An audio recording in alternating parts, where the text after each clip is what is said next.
भारत का हिंदू समुदाय कई जातियों से बना हुआ है। कुशवाहा मुख्य रूप से भारतीय हिंदू समाज की एक वंश या जाति के रूप में प्रसिद्ध है। कुशवाहा समुदाय को कुशवाहा नाम से भी जाना जाता है। कुशवाहा शब्द कम से कम 4 उपजातियों कुशवाहा, कछवाहा, कोयरी, मुराव के लिए प्रयोग किया जाता है। वर्तमान में कछवाहा, कोयरी, मुराव व मौर्य कुशवाहा समाज के उपजातियों के रूप में प्रसिद्ध हैं। तो कुशवाहा भारत के लगभग सभी राज्यों में अलग अलग नामों से पाए जाते हैं। मुख्यतः कुशवाहा उत्तर भारत में पाए जाते हैं। इनका निवास क्षेत्र बिहार, उत्तर प्रदेश, झारखंड व मध्य प्रदेश है।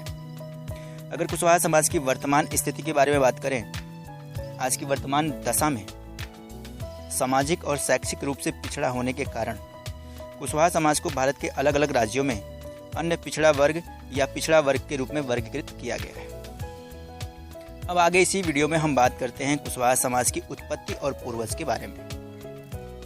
कुशवाहा या कछवाहा समाज के लोग अयोध्या के सूर्यवंशी राजा भगवान राम के ज्येष्ठ पुत्र कुश के वंशज हैं।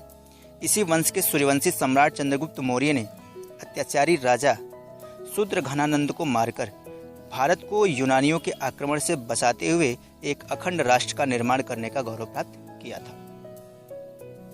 सूर्यवंशी क्षत्रिय कुशवाहा समाज मुगल काल में अपने वंश की रक्त शुद्धता और राजसत्ता से विमुख होने के बाद देश के विभिन्न क्षेत्रों में जा बसा और जीविका के लिए कृषि कार्य को करने लगा।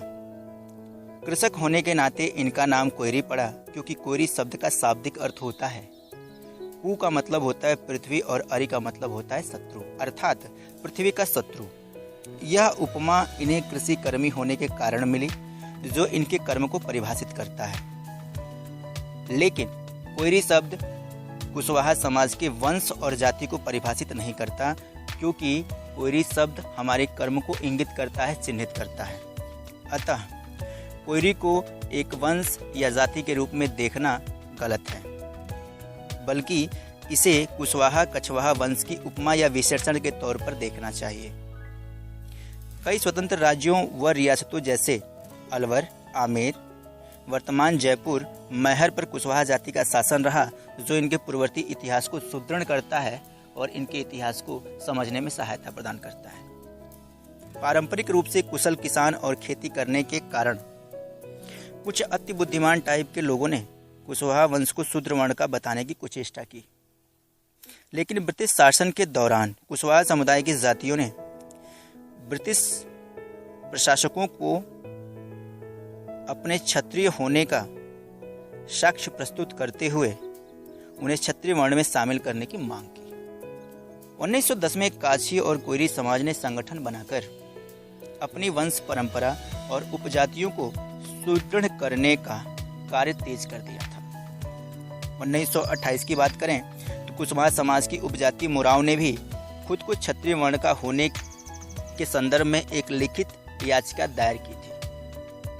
1921 में कुशवाहा क्रांति के समर्थक गंगा प्रसाद गुप्त ने कोयरी, काछी, मुराव व कछवाहा जातियों के क्षत्रिय होने के साक्ष्य पर एक किताब प्रकाशित की।